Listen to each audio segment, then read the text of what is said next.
Baik, Assalamualaikum warahmatullahi wabarakatuh. Perkenalkan, saya dari channel Sarjana Manajemen. Di sini kita akan belajar mengenai cara menggunakan alias conjoin untuk hasil penelitian pada bab 4. Lebih dari itu, saya juga akan menjelaskan bagaimana cara mereduksi kombinasi-kombinasi pada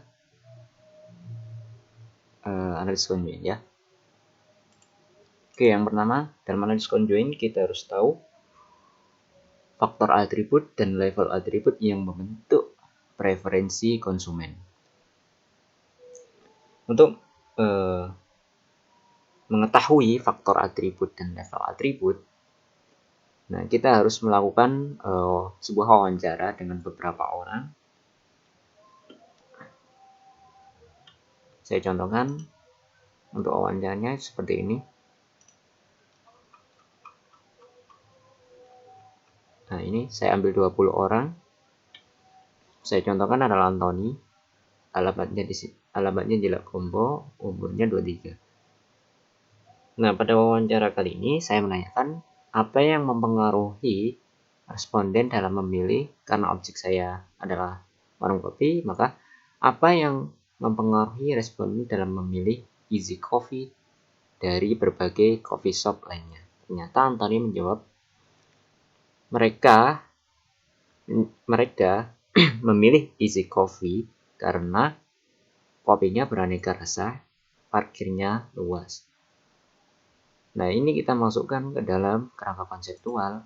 Nah, ini karena aneka rasa itu dapat masuk kategori cita rasa kopi, maka saya masukkan di sini. Kemudian karena ada parkir, karena parkirnya luas, maka saya masukkan ke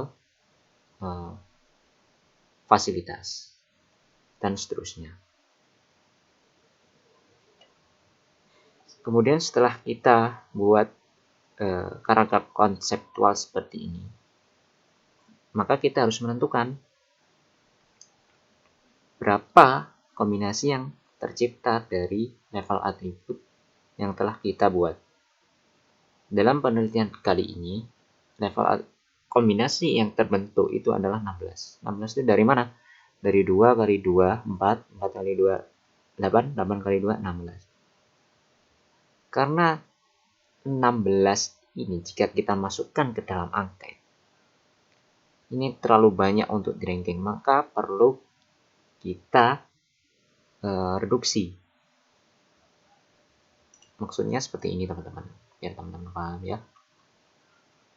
Nah, dari sini, dari kombinasi sini, angket sini kan responden diperintahkan untuk mengisi. Kalau jumlahnya ini 16, maka dikhawatirkan responden itu akan bingung untuk mengisinya karena terlalu banyak pilihan.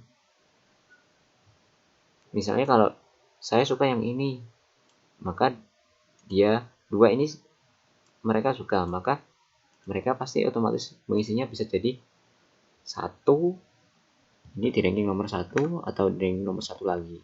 Maka ini tidak valid. Maka perlu dikurangi menjadi 8. Nah, menguranginya tidak sembarangan untuk mengurangi. Karena untuk menguranginya kita menggunakan yang namanya metode orthogonal arrays. Dan 8 ini pun sudah mewakili dari 16 kombinasi yang sebenarnya. Nah, cara untuk mengurangi kombinasi, silahkan teman-teman mengikuti, buka dulu SPSS-nya.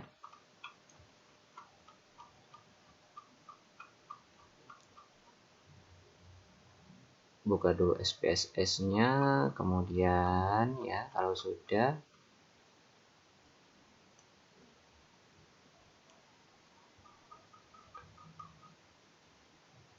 prosedur mengurangilah ini. Kemudian klik data, saya besar lagi, klik data, klik orthogonal design, kemudian klik generate. Setelah itu akan muncul kotak dialog seperti ini. Teman-teman tinggal memasukkan faktor atribut dan level atribut. Nah, ini dimasukkan ke kotak dialog sini. Untuk diskon, saya contohkan ya, untuk diskon, faktor diskon kita ketikkan di sini, kemudian setelah kita ketikkan faktor, kemudian klik add, maka akan pindah ke sini. Kemudian kita perlu definisikan nilainya. Diskon itu apa saja? Karena diskon dalam hal ini adalah dari member card dan tanpa member card, maka kita masukkan ke dalam sini, dari member card dan tanpa member card sini ya. Kemudian klik continue. Kalau teman-teman ingin menambahkan lagi faktornya, tinggal klik di sini, klik add, kemudian define value, masukkan di sini, kemudian klik continue. Setelah itu pada kolom data file, teman-teman harus centang di create new data file. Kenapa? Karena di sini filenya akan tersimpan, file outputnya akan tersimpan. Centang di sini, kemudian klik file, tentukan di folder mana file akan disimpan, kemudian klik OK. Maka akan muncul data seperti ini, data output.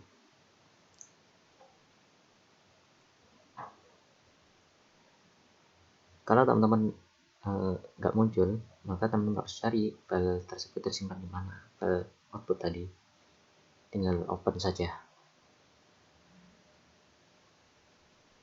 Tips, jika outputnya ini ada angka 1 atau 2, maka teman-teman harus klik di sini. Ada menu 1 dan A, tinggal klik saja. Maka akan muncul nilai level atribut seperti ini, aneka rasa, original, bukan 1 dan 2.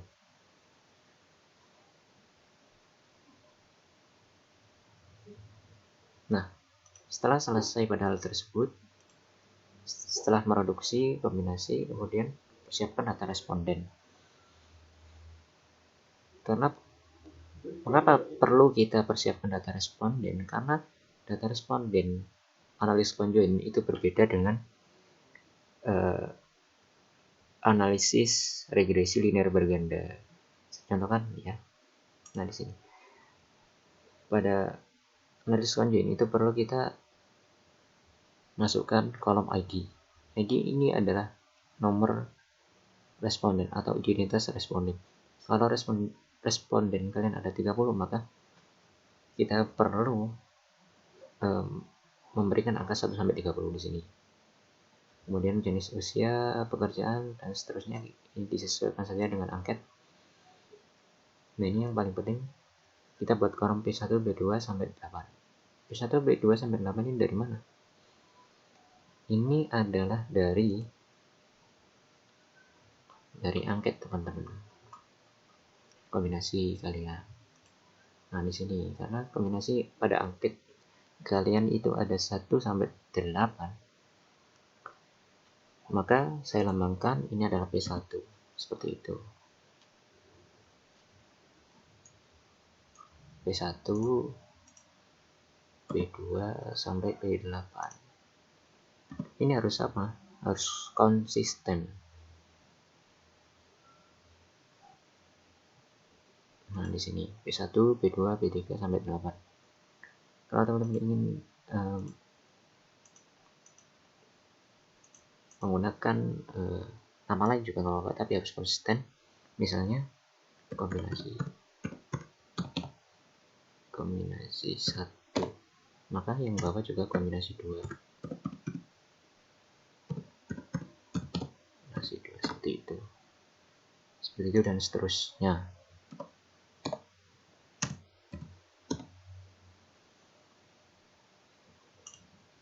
Nah, setelah itu kita simpan ya. Kenapa harus kita simpan? Karena dalam analisis conjoint itu ada 2 file yang perlu dimasukkan. Yang pertama adalah file data responden dan file kombinasi yang tadi. Nah, lanjut ke berikutnya. Setelah kita siapkan, maka kita olah. Cara mengolahnya seperti ini, teman-teman. Silahkan buka SPSS-nya.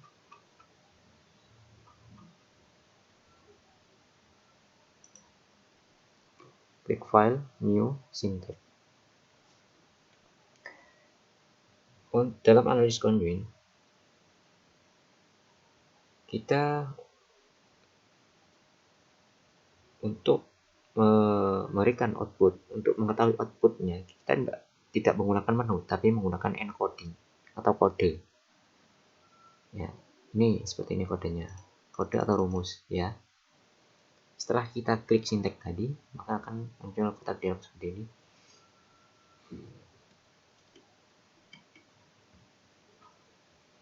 Silakan ketikkan conjoin plan sampai summary only. Untuk penjelasannya, untuk yang pertama adalah conjoin plan. Conjoin plan sama dengan petik deskripsi getSig SPS kombinasi save. Maksudnya ini adalah letak file kombinasi tersimpan. Saya contohkan. Deskripsi getSig SPS. Nah, di sini ini adalah file kombinasi. Kalau teman-teman nggak tahu file kombinasi, nah ini namanya file kombinasi yang tadi setelah kita reduksi.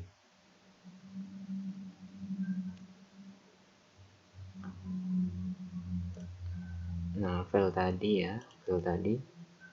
kombinasi tadi kita copy. Caranya copy di sini, kita klik saja kombinasi dulu, kemudian klik yang paling atas kotak, kemudian copy, masukkan di sini, pastekan di sini. Jangan lupa kasih tanda petik.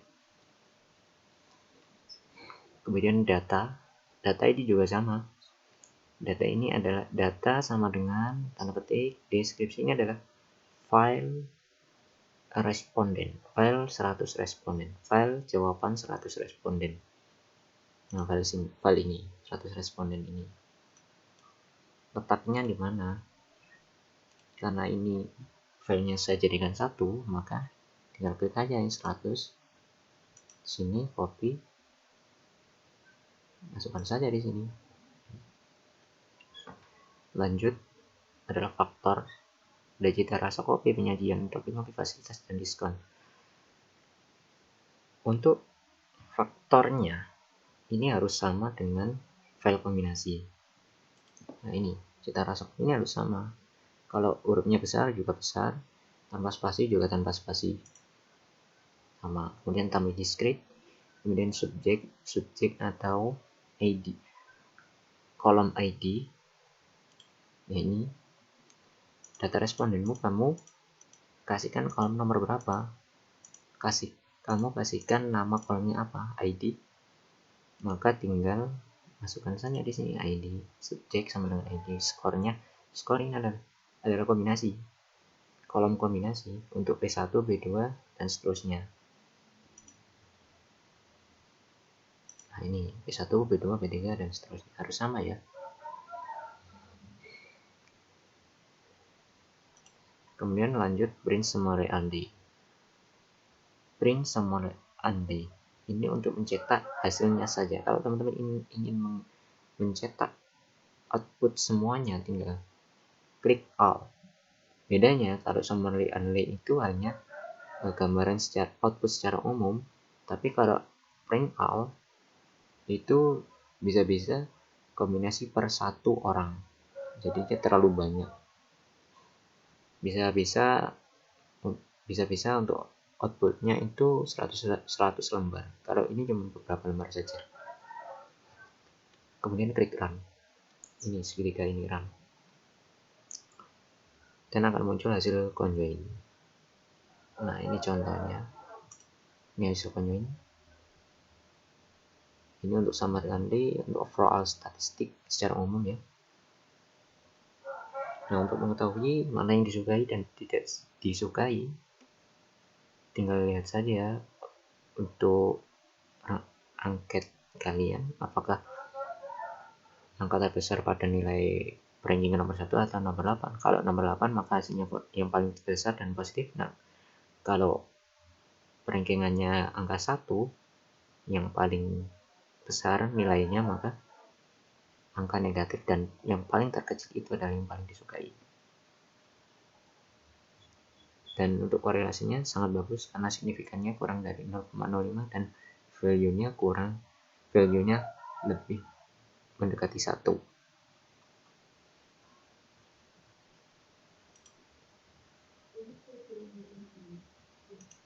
Nah, selesai. Nah, jika kalian masih bingung untuk mengerjakan bab 4 sampai 5, kalian bisa membeli contoh skripsi anak konjen saya mulai bab 1 sampai 5, bonus data responden plus bonus rumus conjoin. Kalian tinggal edit saja. Nah, caranya kalian bisa transfer untuk harga 150.000 itu untuk semua bab dari bab 1 sampai bab 5, dan untuk 100.000 itu untuk bab 4 sampai bab 5 saja. Tinggal transfer ke nomor rekening berikut dengan atas nama ini ya. Setelah itu kirim bukti transfer ke nomor WhatsApp ini. Nah, untuk video selanjutnya saya akan menjelaskan mengenai bagaimana perhitungan manualnya, karena biasanya penguji bisa jadi tanya, ini angkanya dari mana? Kalau kalian semua menjawab dari SPSS, betul, tapi cuman kurang bermakna ya, Kak, karena kalian nggak tahu dari mana angka-angka ini berasal. Nah, ini sudah saya jelaskan di sini. Kalau kalian beli, maka kalian akan mendapat file-file ini semuanya. Nah, pada video selanjutnya saya akan menjelaskan dari mana angka konstan ini berasal, dari mana angka konstan dan utility maupun relatif ini berasal.